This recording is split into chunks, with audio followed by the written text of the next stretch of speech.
lalakad galing trabaho, tapos sinaksak o pinatay ng adik, lahat ng mga kababaihan, na kahit pati infant na babae ay ginahasa na ng adik.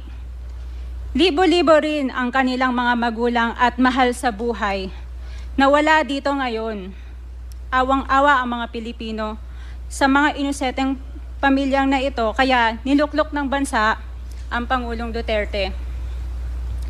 Ang drug war ng Pangulo ay policy lamang.